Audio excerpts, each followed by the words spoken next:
MSD Preview, informação até você. Nesse programa, duas mulheres, duas líderes, duas guerreiras. Uma delas é a presidente da Associação de Moradores da Comunidade do Mandela, que passou recentemente aí por aquele problema do incêndio, que várias moradias ficaram queimadas. Do outro lado, uma senadora da República, que pratica uma política inteligente e voltada para o cidadão. A conversa com Graciele Nayara e com Soraya Tronic. Se eu fosse você, eu ficava no vídeo.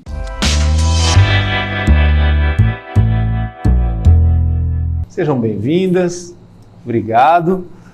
Olha, a política, quando ela dá certo, ela depende muito de parcerias. Parcerias que envolvem confiança e praticidade, né? E aí ter vocês duas aqui simboliza também muito isso, né? Porque, claro que a situação do que aconteceu na comunidade do Mandela, trágica situação, né, do incêndio e tudo mais, acelera muita coisa. Mas também vale a pena dizer que tinha algo também engatilhado para estar acontecendo e muitas providências precisam ser feitas além de caminhamento de casa, né? A gente sabe da importância disso. Começando pela senhora, que está lá em Brasília já há algum tempo, tentando entender e experimentando esse lado real da política, né? Que muitas vezes é surreal para o cidadão comum, né? Ter conseguido essa celeridade, essa velocidade de resposta junto com o poder público e com outras instâncias e tudo mais, nessa situação do Mandela também, de certa forma, é algo a se orgulhar, né? Porque nem sempre isso é possível, né, nas cidades, né? Numa política que a gente tem tido no Brasil, às vezes até muito aleatória e muito focada em Brasília, sendo que ela tem que focar nos municípios. Exato, Danilo, mas eu gostaria de começar agradecendo pela oportunidade.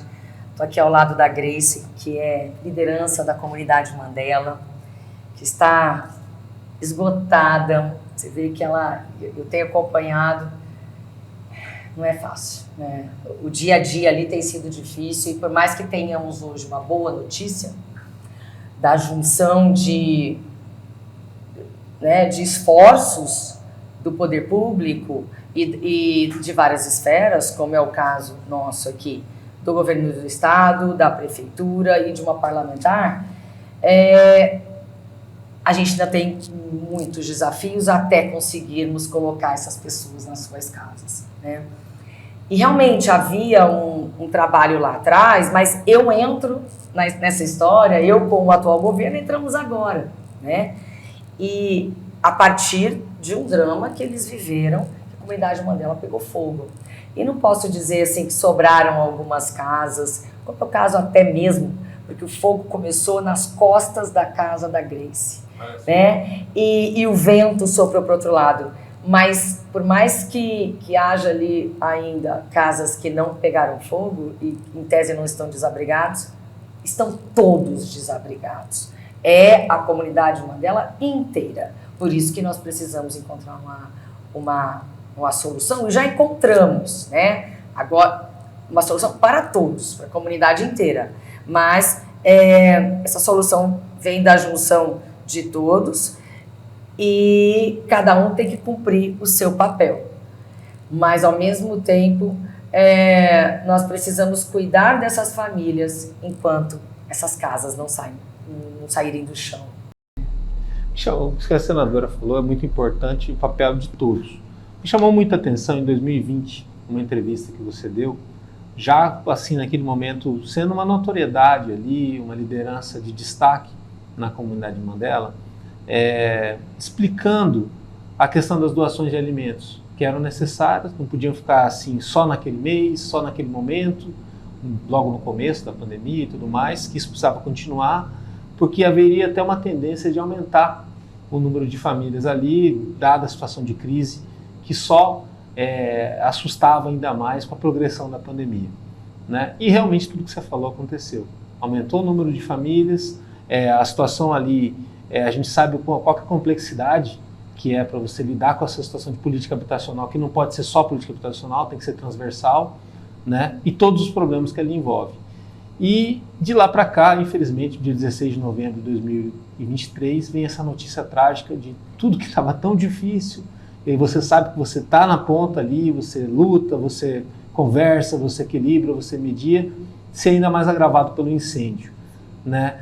Qual que foi a sensação logo depois daquele momento do incêndio, de desespero, de susto, de medo, de inércia, diante de tudo que aconteceu? Porque assim, ter pouco já é alguma coisa. Agora, não ter nada, que é o que um incêndio acaba oferecendo, é muito mais complicado, né? Ainda mais tendo que esperar da política, que nem sempre é célere, né? Então, o nosso primeiro foco ali no incêndio é tirar as famílias. Eu estava no meu trabalho, e aí eu recebi a notícia e minha mãe falou, calma. Na hora que ela falou calma, ela falou que a comunidade estava pegando fogo. Então, a primeira coisa que eu pensei é as famílias, entendeu? E logo chegando lá, a equipe estava toda ok, só que eu vi perigos. Os perigos eram o quê? Botijões, era ali geladeiras, que tem gás, carro. Então, a primeira coisa que eu tive a visão foi de retirar esses itens, né? E que as famílias já tinham saídos, então bora ali recolher esses itens. Depois desses itens, meus filhos, porque eu lembrei da Bíblia. Eu estou ali dentro da comunidade, estou, mas meus filhos não estavam ali, e eu não sabia onde eles estavam. Então fui atrás dos meus filhos. Quando eu dei o ok dos meus filhos, eu voltei para a comunidade. E nessa comunidade nós começamos a reunião para buscar soluções. Mas assim, pelo menos nós tinha ali, não tinha o terreno, mas tinha algo que era nosso. Então ver essas 61 famílias sendo destruídas foi um impacto. Foi um impacto muito grande. Eu posso dizer que eu só vou desabafar tudo quando ele estiver dentro dos lares, porque eu ainda estou me mantendo como rocha. Porque líder, ele tem que estar posicionado. Líder, ele tem que mostrar que você está buscando soluções e continuar firme. Então, é assim que eu estou ficando, firme, para transparecer para eles que a gente estamos buscando os meios, fazendo tudo que nós podemos, estamos cansados, quanto eu, quanto os líderes da comunidade que estão atrás de mim. Nós somos 7 mulheres, só que agora nós estamos com 16, porque eu tive que pedir apoio. Tem fora os pessoais da CUFA, a CUFA está desde o começo com a gente, o pessoal da prefeitura, todos os órgãos estão com a gente também. O AME, Amparo Móvel Esperança, está conosco desde o começo. E também o Sorriso Feliz, que está conosco. Então, assim, a gente estamos se apoiando um ao braço do outro, juntamente com a benção, que foi a Soraya, um anjo, como ela foi chamada. Então, se a comunidade chamou ela como um anjo, então ela é o anjo que caiu para resolver as outras soluções que faltavam ali. Então, assim, as famílias estão em choque. Então, elas vão cair em si quando elas estiverem do lar. Elas vão falar, opa, foi tudo aquilo que eu passei, mas eis-me aqui dentro do meu lar dignamente. Porque ali é digno. Aquilo ali é o mínimo que um ser humano precisa ter. Foi ainda mais extremo do que a pandemia, né?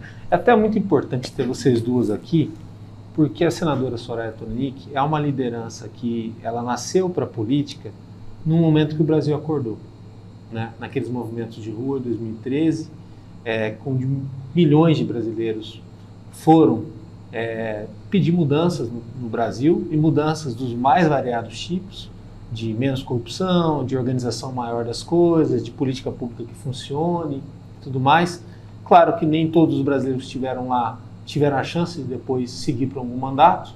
A senhora teve essa oportunidade e a gente sabe, ou pelo menos muitas vezes o brasileiro ignora, o quanto que é difícil no mandato você realizar as coisas, porque a política, o sistema, ele complica tudo em vez de facilitar, ainda mais quando é o caso de uma mulher, né, que tem um papel de protagonismo.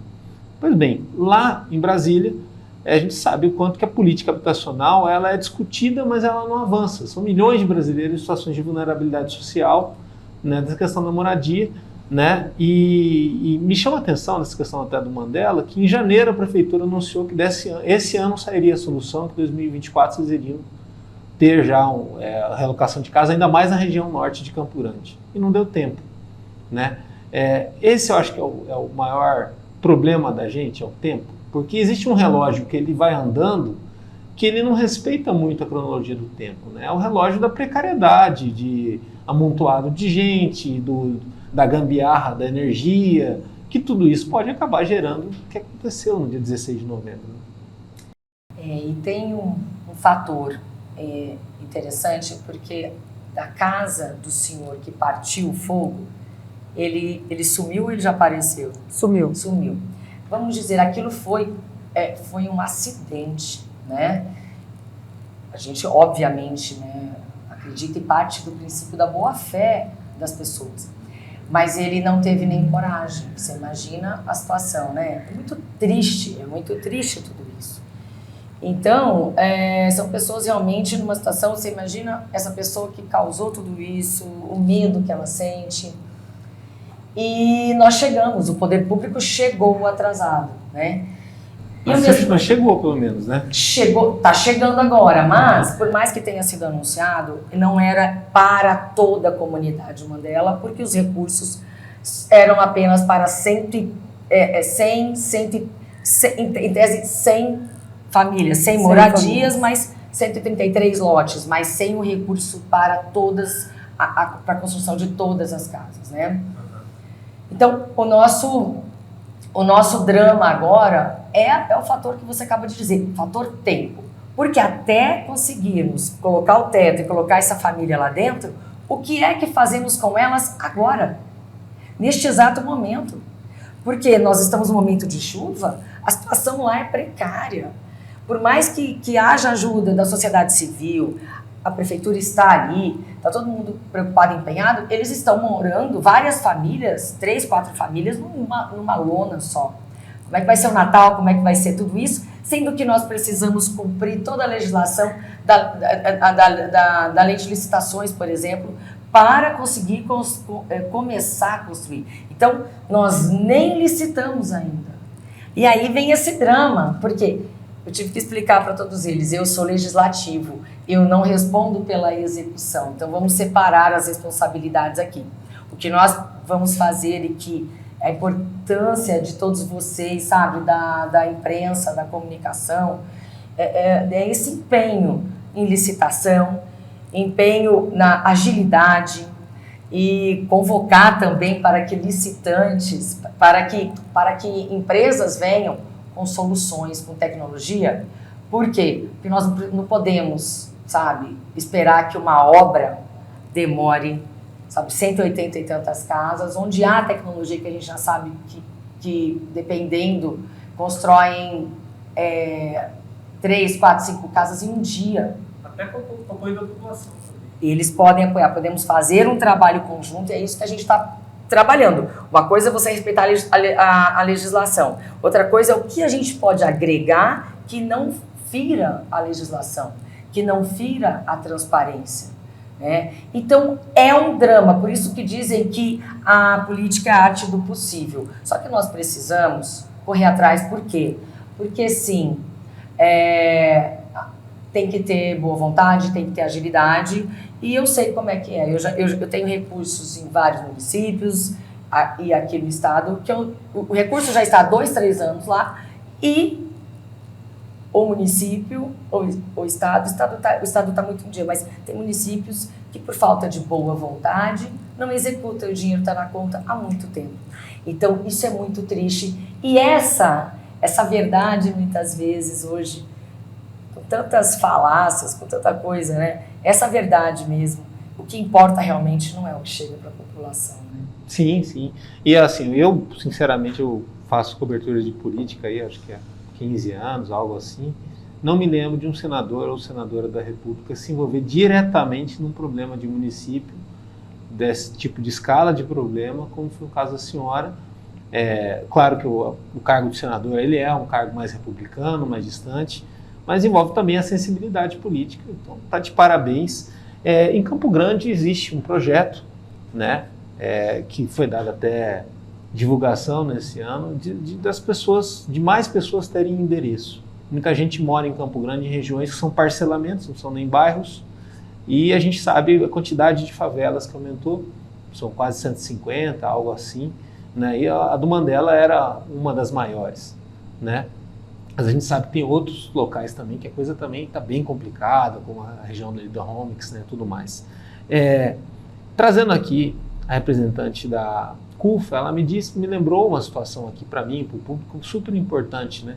Diz que alguém que mora na favela, às vezes até dá um endereço próximo, porque não pode dar o endereço da favela na hora de concorrer a uma vaga de emprego, né? E é complicado, porque se não tiver acesso à vaga de emprego formal, vai ficar na informalidade. Se ficar na informalidade, a chance de sair da favela é menor ainda. Fora essa questão da tragédia e de tudo que envolve o pós-tragédia, como que vinha esse acompanhamento do poder público para ajudar na alavanca social, do que envolvesse, claro que todo mundo se apega ao local onde está morando e tudo mais, mas muitas vezes sair dali também envolve uma nova perspectiva de vida, né? E aí você, por ser uma liderança, é igual alguém que está num barco que está em perigo. Você vai ajudando todo mundo, é boia para um, é canoa para o outro, e fica no barco, né, vivendo toda a situação do que envolve ele ali. Então, no começo a gente tinha preconceitos, no começo da comunidade.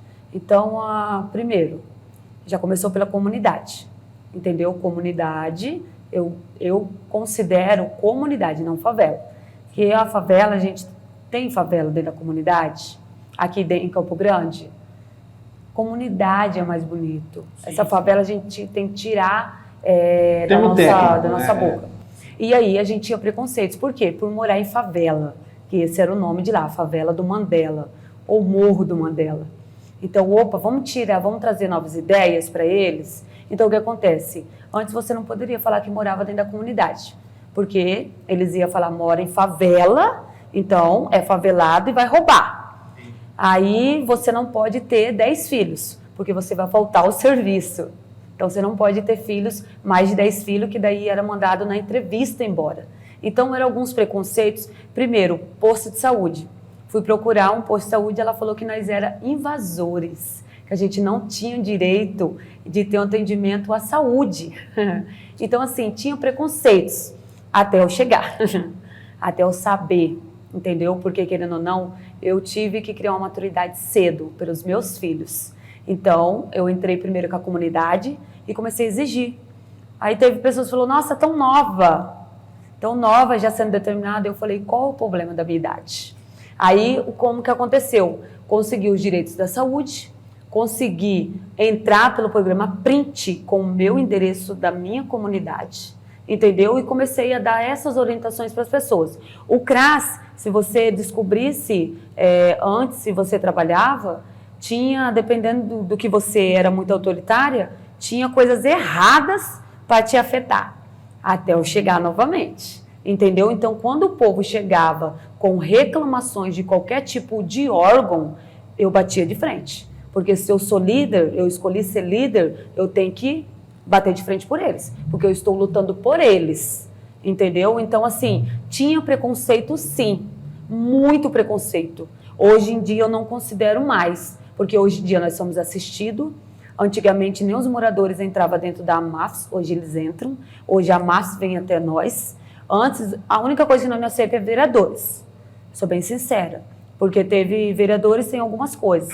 Eu apoio o Juari, entendeu? Então, é o único que eu deixei porque ele cumpriu com a promessa dele. Mas também não obriguei os moradores a votar. Vote, as oportunidades estão aí, ele fez isso e aquilo. Se vocês quiserem, amém. Mas se vocês conhecem outra pessoa, amém também. Então, assim, alguns preconceitos que a gente teve que quebrar. É o que você acabou de falar. A Soraya é mulher. Então, para ela estar lá dentro, ela teve que... Aqui não. Aqui o mesmo poder que os homens têm, a gente tem que ter também. Então a gente tem que ter posição. É isso que nós queremos? É isso, entendeu? Então pronto, acabou. Então eu fui vencendo juntamente com as demais meninas e orientando elas também, porque essa sabedoria não tem que estar só comigo. Eu tenho que direcionar os meus líderes, as meninas que estão comigo, são as outras 6 mulheres, 7 comigo. Então, eu comecei a orientar elas. Então, quando eu orientei, elas foi quebrando mais ainda. Quando alguém chegava... Adotando a mesma postura. Eles tinham que estar na mesma postura. Com a postura e saber conversar. Entendeu? Porque não adianta você ter postura e aí a pessoa chegou, você se desequilibra porque ela gritou. Aí, você está gritando, vamos falar mais um pouquinho baixo. É o que eu falo para as meninas. Tem hora que a gente meio que altera, porque uma quer falar mais alto que a outra. Aí, então, o tom de umas são graves e outros são mais médios. Então, assim, foram coisas que a gente quebramos, nós mesmos quebramos ali, para mostrar para as pessoas que morar dentro da comunidade, a gente não está morando porque queremos, porque a gente necessitamos. Porque hoje em dia um aluguel é caro, uma conta de luz é caro, mas é caro, mas a gente estamos ali, invadimos, porque os atendimentos não estavam sendo atendidos, entendeu? Então, qual foi a solução? Correr para a comunidade. Eu tenho um filho de 13 anos, não tenho um rim, é deficiente intelectual leve, eu tenho inscrição desde os meus 18 anos, eu tenho 29 anos, é direito dele ganhar. Ele ganhou? Não. Aí o que eu fiz? Fui para a comunidade.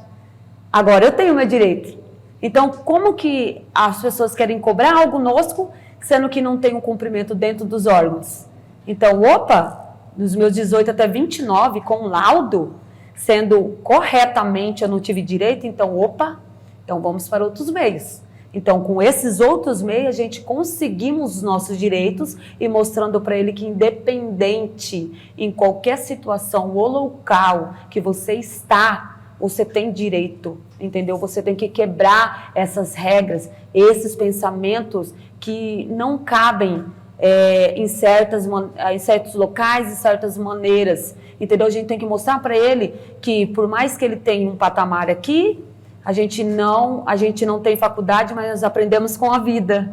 Aprendemos com a vida, estamos aqui para ensinar eles e eles para nos ensinar sobre as leis. Mas a gente entra em conjunto. Cada um tem a sua faculdade. Então a gente está juntando, montando essa corrente aqui, cada um aprende com o outro. Que foi o que a senadora falou, né? Ninguém conhece tão bem daquela realidade quanto vocês. Sim. Ainda mais a senhora como líder. Vindo para a política, a senhora foi uma representante da direita, e imagina-se direita como uma ala da política prática, objetiva, pragmática, focada em resultados, em menos dialética, em menos perca de tempo e principalmente com visão de futuro, né? Em qualquer parte do mundo é assim, lá na Suíça, em outros lugares. No Brasil a gente acaba brasileirando as coisas, né? E coincidiu-se que nesses anos todos, você está no mandato, o Brasil ficou numa polarização, numa dialética enorme, como se a gente fosse um eterno palco daqueles duelos de rap, né, tudo mais, um espetáculo aleatório, muito voltado com a cabeça do cidadão para Brasília, e o municipalismo, que é tão importante, ele ficou em segundo plano, porque o problema nas cidades, todo problema nas cidades, ele é difícil de resolver, seja até uma questão de iluminação, se for uma questão de habitação, se for uma questão de saúde, porque envolve o dinheiro chegar, envolve o cidadão manter aquela situação, e envolve também o político dar conta do recado. Campo Grande, coincidentemente com tudo isso, também ficou muito atravessada com descontinuidade de trabalhos, né? E deixou de ser aquela capital, né? Que foi durante um bom tempo, onde as coisas funcionavam tudo bem. Não estou nem falando de políticos, estou falando de como a gente se perdeu como sociedade e tudo mais. Você valentemente, lá em Brasília, manteve essa linha de defender a questão prática, de ser como se fosse uma aluna CDF. Gente, vamos trazer o assunto para onde é o centro da pauta, onde a coisa tem que estar funcionando, muitas vezes até com uma voz isolada. Sendo assim, foi até candidata a presidente da República. Por que é tão difícil, depois que o celular passou a estar na mão de todo mundo, a gente falar da nossa própria vida no campo da política, cada 2 anos? Não vou nem falar dos 4 anos. É tão complicado até para o político falar sério, hoje em dia no Brasil. E olha, até parece assim, Danilo, que é de 2 em 2 anos, mas a impressão que dá é que a briga do palanque de 2022, ela não acabou.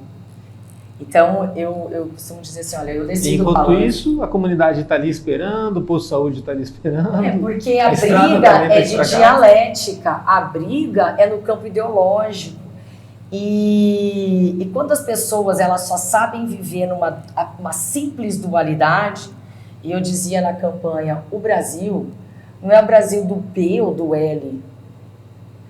O Brasil tem opções, e eu era uma opção. E falo, eu tanto posso dizer porque eu me coloquei à disposição. Então, nós precisamos sair disso, e o pragmatismo também, mas as pessoas perguntavam, como é que você vai vencer essa polarização, essa história? Falei, porque o que nos une é muito maior do que qualquer questão que possa nos desunir. E o que é que nos une? Vamos lá, quando eles falam em liberdade, quando você fala em liberdade de todas as vertentes, não há liberdade sem prosperidade. Se a pessoa não tem dinheiro, se ela não tem uma casa, se ela não tem um emprego, se ela não tem... Não adianta ela ficar na rede social brigando por liberdade de qualquer coisa de expressão. Liberdade, em primeiro lugar, é poder aquisitivo. Então eu trouxe uma reforma tributária pragmática, respeitando o municipalismo, respeitando o Pacto Federativo, porque a nossa reforma não é... E por isso que eu votei contra a reforma, a PEC 45, porque ela invade o Pacto Federativo, ela atrapalhou a arrecadação municipal e estadual. Deixa incertezas também. É uma salada e eu sou muito pragmática. E o que me apaixonou na nossa proposta, e agora até depois que eu desci do palanque, nós adaptamos a nossa proposta para trazer algo que não colidisse com as vontades de um ou de outro, mas minimizasse os danos da PEC 45. Então, eu sou muito firme e dentro dessa firmeza, eu me coloco de uma maneira que muitas vezes eu fico isolada. Porque eu não votei, vamos supor, na 45. Porque resolver o problema do Brasil é resolver o problema financeiro. Então, eu não votei e fiquei isolada porque, tecnicamente, eu entendo disso. Eu não sou formada em medicina, não sou formada em engenharia, não sou formada em arquitetura, mas eu sou formada em direito. E eu me debrucei todos esses anos em direito tributário, na economia. O meu vice é meu economista, então eu falo com propriedade, né? Então, é tão difícil você tentar convencer quando as pessoas não querem escutar. E o Brasil virou isso. E aí muita gente acha que político que está realmente trabalhando é aquele que está o dia inteiro na rede social, puxando, desculpa o termo, puxando o saco do político B ou do político L, e as pessoas não estão atentas à real obrigação do político. Que ganha bem para isso. Ganha bem para isso. Eu estou lá para entrar com projetos de lei que beneficiem a sociedade. A maioria dos meus é de justiça e economia.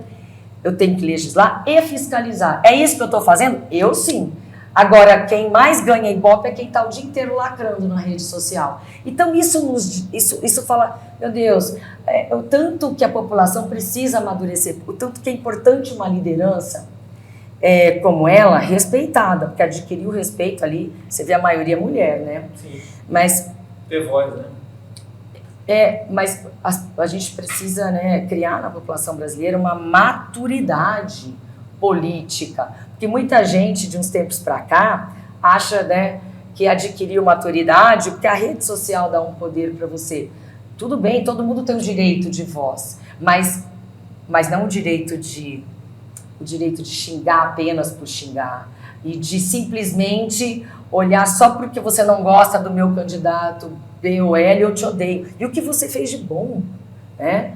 Então, assim, e realmente, quando as pessoas... técnica nas coisas. Técnica. E quando as pessoas, elas vêm discutir, porque é da direita e da esquerda, eu sempre pergunto, mas isso é pauta da direita mesmo? Isso é pauta da esquerda? O que é ser de direita e de esquerda? As pessoas não sabem. Porque eu me mantive, você me colocou muito bem assim do pragmatismo. Eu me mantenho absolutamente leal aos princípios que pelos quais eu batalhei, que eu fui eleita. Tudo aquilo que eu combinei com a população, eu cumpro religiosamente. Só que se o líder desviou, muita gente acha que eu teria que sair com o líder. Não, o líder se apossou de uma pauta de direita, mas ele não cumpriu, né? Então... Os valores ali, o trabalho... Os valores, os princípios. Então, eu sou fiel aos princípios, mas aqui no Brasil tudo tem que ser também, igual você falou. Uma vez o William Vac, na campanha, me perguntou, mas Soraya, você é uma liberal na economia e você segue uma das pessoas que você mais gosta, aí, Margaret Thatcher. Mas ela fez isso, aquilo, colocou alguns defeitos nela, e todo, não é porque eu gosto de uma pessoa que ela não tem nenhum defeito, né?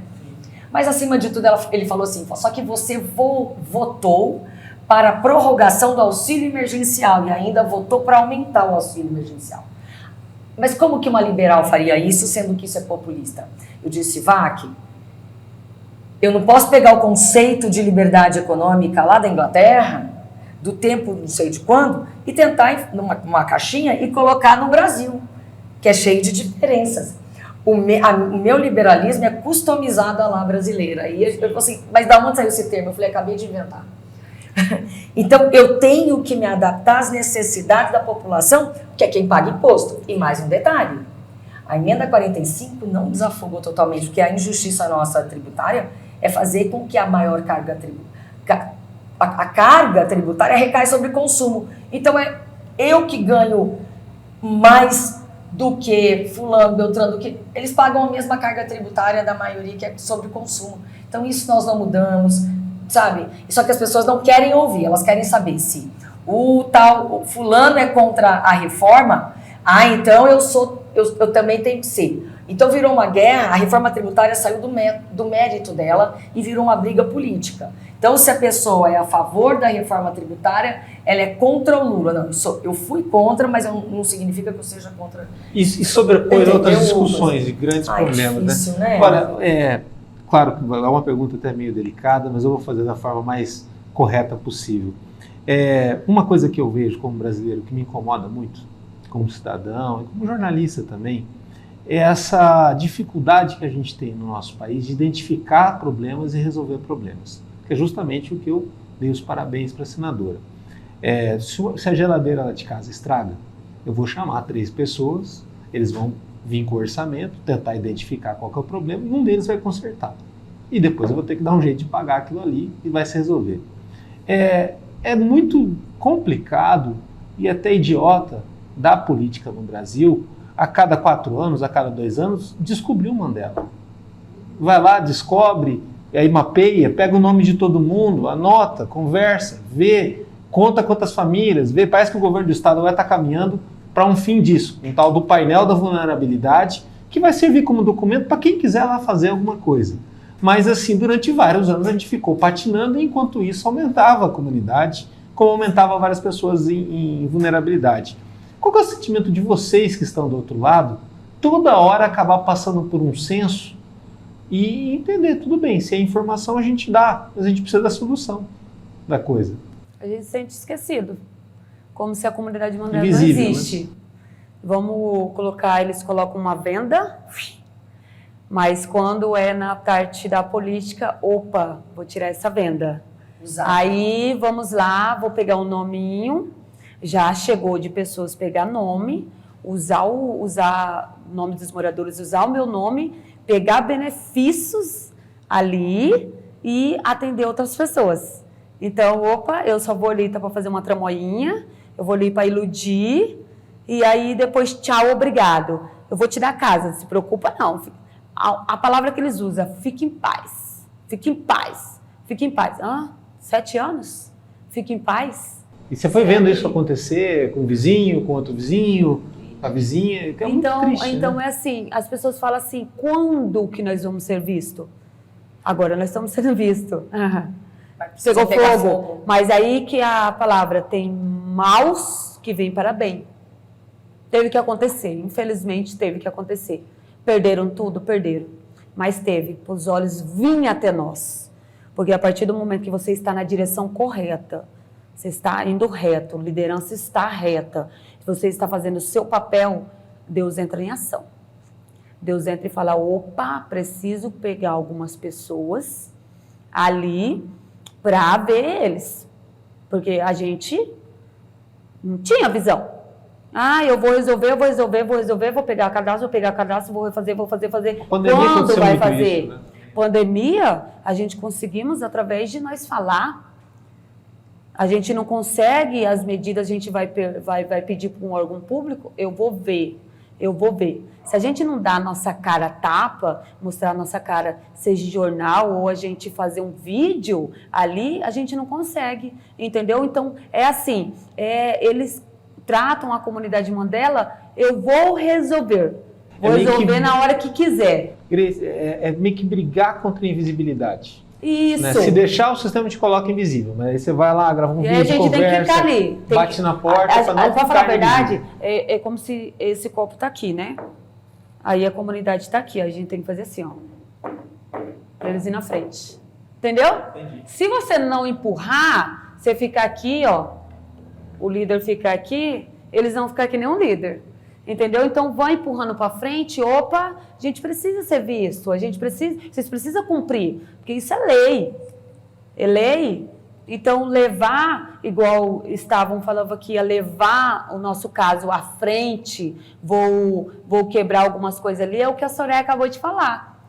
Ela pode quebrar, mas aí ela tem que lutar com mais outras pessoas que não têm a mesma visibilidade que ela, a mesma visão. E aí é o que acontece. Então agora, depois da tragédia, agora nós somos visíveis. Então teve que montar uma equipe ali, um dá o braço do outro, opa, você é desse órgão, você é do seu órgão, você vai fazer a sua função. E eu estou aqui para cobrar para que a coisa justamente. saia do papel, né? Sair do papel. Aí nós teve que unir. Do mesmo jeito que vocês cobram, nós também vamos cobrar. Entendeu? Porque é isso que nós precisamos, de pessoas que vão lutar junto com a gente. Porque a gente precisa de pessoas, querendo ou não, maiores que nós. Entendeu? Nós precisamos, nós necessitamos. E teve que acontecer isso para a gente ter esse consenso. Opa, vamos tirar ali do seu verbalmente e vamos escrever? Chega de falar? Eles não querem saber de falar. Eu posso falar o que quiser. Não, eu quero papel. O papel tá aqui, ó. O papel tá aqui, então tá cumprindo e blá, blá, blá, blá, blá. Entendeu? Porque falação, todo mundo fala. Todo mundo fala. Qualquer um fala. Mas os moradores ali, eles estão cansados dessas falas. Eles querem... Opa, a Soraya foi ali, se ajuntou com o governador, se juntou com a prefeitura, se juntou com a AMAS, se juntou com o pessoal do outro, que é, não sei se é a AMAS, que é a GEAB, se ajuntou tudinho, então, papel. Aqui o papel, comunidade, vocês estão lendo, o papel vai ser cumprido, entendeu? Como uma jurista, né, é super interessante, eu já tive essa dúvida lá atrás, de às vezes entender por que um advogado está no departamento financeiro de uma empresa. E ele tem que estar pela questão da legalidade, que no fundo tudo vira papel, né? Pelo menos enquanto essa entrevista está acontecendo, muita coisa ainda está no papel. Depois não vai existir o papel, mas é assim, é uma metáfora para documento. Se está documentado, é uma realidade, tem que acontecer. No nosso país, a eleição é a cada 2 anos. Né? Existem propostas até que se fosse a cada 4 anos seria melhor e tudo mais, não só pelos gastos, mas pela forma da gente funcionar como mecanismo das coisas e tal. Eu, particularmente, eu acho que o jornalismo ele também colaborou muito para tornar nociva a visão do político, de que ele tivesse que ter voto a cada momento. Onde que eu quero chegar assim? A eleição ela acontece num dia. Às vezes, se tiver segundo turno, em 2 dias. Naquele momento, quem ganhar, ganhou. Quem perder, perdeu. E muitas vezes os cotados não vencem. A senhora podia acompanhar o começo da carreira lá, né, daquela eleição de 2018, não estava cotada como uma das possíveis vitórias. E foi, né, com muitos votos, e se credenciou como alguém que passa num concurso para ser senador da República. A próxima vez que vai concorrer, naquele momento que tiver o voto, quem ganhar, ganhou, a senhora está dentro ou não. A senhora não é obrigada a ter, nesse momento, o número de votos para ser reeleita, ou amanhã e tudo mais, porque não é amanhã a eleição. Mas, porém, a rede social ela fica fazendo uma eleição frequente, contínua, uma cotação, parece, da popularidade da pessoa, nível de infiltração, que deixa a política praticamente muito perdida, eu acredito. Né? Ter vindo do movimento de rua, que é um movimento que era sem vaidade, né? que o importante era a voz acontecer e a coisa deixar muito claro um recado e tudo mais. Te ajuda a blindar um pouquinho para essa política tão vaidosa dos novos tempos, que às vezes até para dar um passo, cota na rede social, se faz, se não faz, faz a enquete, pergunta, faz conversa com 10 jornalistas e não, esse assunto é interessante, eu vou entrar. Você nunca fez isso, você sempre procurou assim, olha, é para ser feito, eu vou fazer, eu vou entrar nessa briga. Né? Como foi o caso do Mandela, que foi muito rápido a movimentação de todos vocês, né? A senhora principalmente. Mas olha, até mesmo em 2018, quando foi o boom das redes sociais, eu fui eleita com menos de 10 mil seguidores só no Facebook. É uma campanha offline. Então, é algo assim, muito diferente, muito divergente. E todos os dias, esse mecanismo muda. Então, como eu, sinceramente, não consigo acompanhar tudo isso, e tenho certeza, e tenho muita responsabilidade com a minha obrigação, de parlamentar, então, sorte que eu tenho uma equipe, mas todos os dias esse jogo muda, parece que é um eterno palanque, é ruim mesmo, e parece que é um eterno show de calor, sabe? Um eterno Big Brother, então isso atrapalha realmente, mas atrapalha o trabalho de quem não tem a responsabilidade ou de gente que na verdade não quer ver se o seu trabalho, o que você está fazendo realmente de bom. Ele quer ver o quanto você lacra ou quanto você, né, essas coisas aí de internet. Então realmente é complicado. Eu venho dos movimentos de rua e sou política, a gente vê candidatos que são políticos e que sempre foram do sistema, sendo antissistema só para inglês ver. Tudo é mentira. Então, isso cansa, isso é muito ruim. Eu procuro apenas fazer o meu trabalho e não ligar para aquilo que os outros estão validando ou não, ou me julgando ou não. Eu disse dias atrás para uma amiga, eu não vou me rebaixar porque uma parte não alcança o meu trabalho, não quer alcançar, não quer. Eu não vou diminuir a qualidade do meu trabalho, do trabalho que eu presto, para agradar gregos e troianos. A verdade aparece um dia, né? Enfim. Então, eu vejo ali na Mandela, inclusive até foi algo bastante difícil até da Grace acreditar em mim e a gente quebrar a barreira da confiança, porque eles estão cansados mesmo, sabe? Do dia a dia, das pessoas se aproveitarem de uma vulnerabilidade, de um problema seríssimo, para aparecer nada, mas eu também tenho que dar, a todos nós que estamos fazendo alguma coisa, precisamos dar transparência à destinação dos recursos e precisamos também mostrar para o eleitorado sul-mato-grossense o que eu estou fazendo, né? Então, obviamente, a gente precisa dar, só que de forma séria. Então, tem muita gente aí fazendo um monte de coisa na internet, às vezes lacrando com uma frase, ou brigando com um e com o outro, mas não está ali dando efetividade no trabalho. Então, são dramas que eu acho que nós, nesse período ainda de amadurecimento, não é uma sociedade amadurecida, até mesmo porque muitos políticos não querem que ela seja informada, né? Mas é importante dar informação verdadeira, nua e crua, doa quem doer, né? Sem paixões, sem nada. Por isso que eu sou contra essa idolatria, essa coisa. Todo mundo pode errar, todo mundo pode acertar, mas cada um tem que ter sua posição institucional. Senão não tem legado, né? Não. Agora, no caso do Mandela, imagino, né, uma situação de extrema vulnerabilidade, impaciência, descrédito com as autoridades e tudo mais, a liderança é feminina, e não só de uma mulher, mas de várias. Dados da CUFA de Mato Grosso do Sul até indica que em várias comunidades, a maioria das lideranças que se validam por mais de um ano e tudo mais são mulheres. Nesse momento de crise, de dificuldade, a mulher é mais efetiva que o homem em saber segurar toda a dificuldade de cenário e manter todo mundo ali na mesma linha? Porque você falou muito de foco, né, de retidão, de organização, e não é fácil, né? Quando fazer isso dentro de uma casa já é complicado. Fazer isso com várias casas, com várias famílias, mais ainda. Mas é o que te notabiliza também hoje para estar onde você está, né? Sim, é porque a mulher ela tem outras visões. A mulher, ela só não foca em uma coisa. Ela vê todo. Então, assim, as mulheres querendo ou não vamos desfazer dos homens, mas assim, a mulher, ela vê todos os ângulos. O homem não, o homem ele, opa, é isso aqui, pum, bateu o martelão dele, entendeu? As mulheres não, elas mostram para os homens que tem outras visões, outras soluções ali. Então, o ângulo da mulher é geral. Ao mesmo tempo que ela está focada aqui, ela está vendo os outros ângulos que está do lado direito, do lado esquerdo e também nas tuas costas e na tua frente. Então, as mulheres, elas têm capacidade, elas têm disposição, ela tem espaço.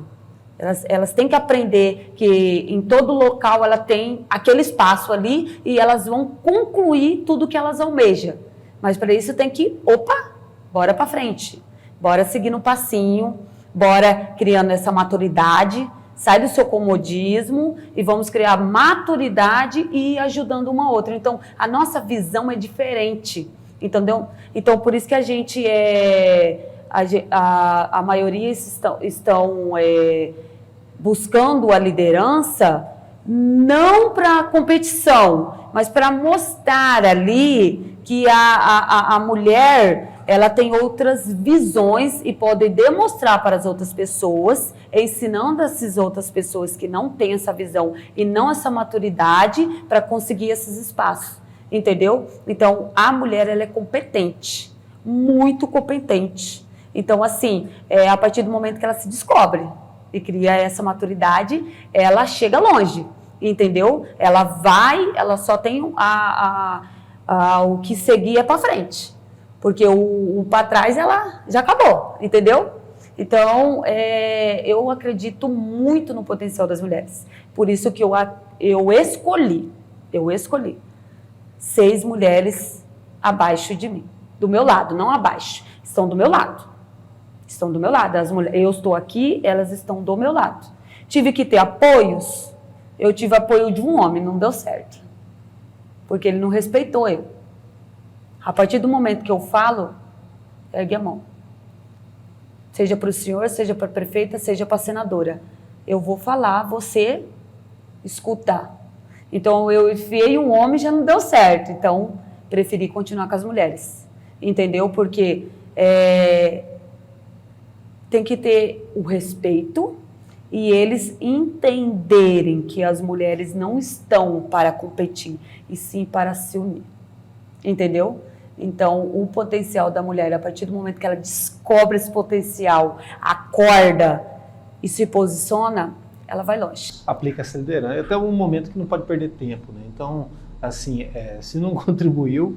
O relógio está girando. O relógio está girando. Agora, se você sentar aqui e ficar ali no comodismo, não dá. Então, você tem que ir conforme está o relógio. Opa, eu vou fazer isso, aquilo, vou descansar um pouquinho, que tem que respeitar também o descanso, e vou correr. Porque se você não correr, quando que você vai chegar? Aí eu coloco comigo, você retarda um processo que tem que ter. Então, se o processo está aqui, você tem potencial, você tem tudo, vai indo. Não retarda, não. Vai indo, respeitando seus limites como ser humano e progredindo. Porque ali eles querem soluções, eles não querem aqui. A líder está aqui, a barreira está aqui, a líder vai ficar aqui. Não, a barreira está aqui, ó. Opa, passou a barreira, derrubei a barreira, nós estamos aqui. Então, é isso, entendeu? Então, quanto as mulheres, elas quebram essas barreirinhas aqui e seguem para se ajuntar e conciliar e ensinar esses homens que a gente estamos ali para ter um encaixe. Uma liderança aglutinadora. Para finalizar, de tempo em tempo na política é citada a questão da política para a família, né? Que mais do que ser baseado em valores, também é muito importante que seja no cuidado para a família, né? E a família no Brasil é bem complicada, porque a gente sabe a quantidade de mães solo que a gente sabe estatísticas assombrosas de, às vezes, quando o filho é PCD, nasce com algum problema, o pai vaza e fica só a mãe com aquela situação. E ainda não avança no nosso país, eu acredito, muito por conta do cuidado que a gente não tem com a mulher. E aí, se a gente não tem esse cuidado com a mulher na sociedade, a gente também não tem na política. Como vencer nos próximos anos essa barreira que existe, ela falou tão bem da barreira, para as mulheres na política, ainda mais nas candidaturas ou lá em Brasília, porque isso define muito a questão da política pública para a família, que é essencial para os municípios, né? Olha só, duas questões importantes que a gente percebe o contrassenso da realidade com os lugares de poder. Você disse que a CUFA externou que a maioria das líderes hoje de comunidade são mulheres. Validados, né? Com mais de um ano. É interessante, há uma liderança natural, mas que não se concretiza nos espaços de poder. Por que nós ainda não somos, né, do nosso tamanho, não queremos o lugar dos homens, não, jamais. Mas por que não somos, no mínimo, porque se nós somos mais de 50% do eleitorado e da população, por que não somos, no mínimo, 50% das cadeiras de poder? Então, é incrível como uma liderança nata dessa, e por mais que ela tenha escolhido, né, 6 pessoas para ombrear com ela, 6 mulheres, a liderança é tão nata que é respeitada ali na localidade que eu vi, né? Isso é, no mínimo, estranho, porque nós precisaríamos ter, no mínimo, 50%, 30% que já fosse, né, de efetividade das candidaturas femininas, que elas se efetivassem. Mas por que não se efetivam? E esse estudo a gente tem feito para entender o que acontece conosco.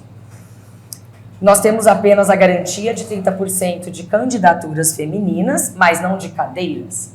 E nós temos também a garantia dos recursos proporcionais, então no mínimo de 30%, recurso de fundo eleitoral, né?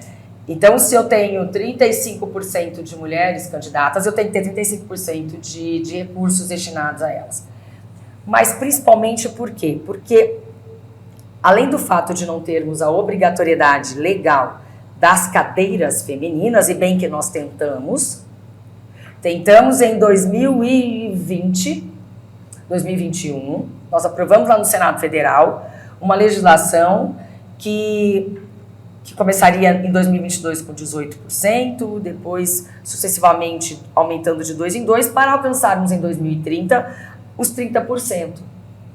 Mas nós conseguimos uma boa aprovação no Senado, apenas 2 senadores votaram contra as mulheres, senadores Eduardo Girão e Flávio Bolsonaro votaram contra a gente. E na Câmara, esse projeto parou. Não conseguimos sequer com mulheres fazer com que ele avançasse. Então, tá lá, dormitando. Então, por quê? Porque a gente não consegue fazer com que o poder dentro dos partidos e dentro das candidaturas seja também equilibrado. Porque os partidos escolhem mulheres, mas a maioria é escolhida por homens. E aí, por isso que nós temos essas candidaturas fakes, essas candidaturas laranja. Então, é um grande desafio a gente conseguir ultrapassar, transpor esta barreira da obrigatoriedade de cadeiras. Infelizmente, a mulher está sendo utilizada num serviço, num trabalho de gestão, porque ela é muito boa nisso, muito boa naquilo. Mas na hora da caneta, na hora de ter poder, e poder é recurso, poder é poder político, uma cadeira com tinta, cadê a mulher? Tem que prestar essa visão num nível maior também, né? É fundamental. Né? Então nós precisamos continuar trabalhando em cima disso. E isso ajudaria com que o sistema fosse doutrinado, né, uma nova mudança, né, super importante, até porque eu acredito que até você se tornar líder no Mandela, muitos homens falharam, né? Então, assim, acabou sendo líder justamente no momento mais difícil. Olha, muito obrigado. Obrigada. Eu posso só, claro. Eu gostaria só de destacar que eles estão no momento de cansados de promessas, né? E aí, graças a Deus, primeiro dia que eu fui, que eu conheci a Grace, conheci a comunidade, eu não falei qual era a minha intenção. Eu fui conhecer para ver se a minha intenção cabia ali. E a primeira coisa que ela me falou, e eu acredito que ela esteja recebendo muitas pessoas lá, ela falou, olha, Soraya, a única coisa assim que eu vou te falar que está difícil aqui é que o pessoal está precisando de psiquiatra e de psicólogo, de terapia. Tem gente aqui num alto grau de instabilidade emocional. Então ela não pediu dinheiro, não pediu nada. E eu falei assim, eu vim conhecer, eu não falei que eu ia, né? Então naquele envolvimento eu consegui falar para o governo do estado, falei, é aqui. E só que a diferença é o seguinte, graças a Deus, tá na mão do governo do estado, vai executar, já tá tudo certo entre nós, a prefeitura também vai, acredito que agora caminha. Mas o que eu combinei, que era o aporte de recurso e de emenda, já está na conta do governo do estado. Então aqui a nossa relação se desenvolveu com muita confiança, porque eu falei, eu nem prometi, no dia que eu anunciei, agora que eu acabo de anunciar, eu já cumpri. Então eu poderia até mesmo lavar as minhas mãos e só ir inaugurar e cortar a faixa. Falei para ela que não, eu vou ter que fazer mais do que isso. Então eu já prometi, eu já cumpri, mas eu vou ficar com ela ombreando ali e chamando a população brasileira que quer participar da política para vir realmente participar. Que os empresários campograndenses venham atuar, né?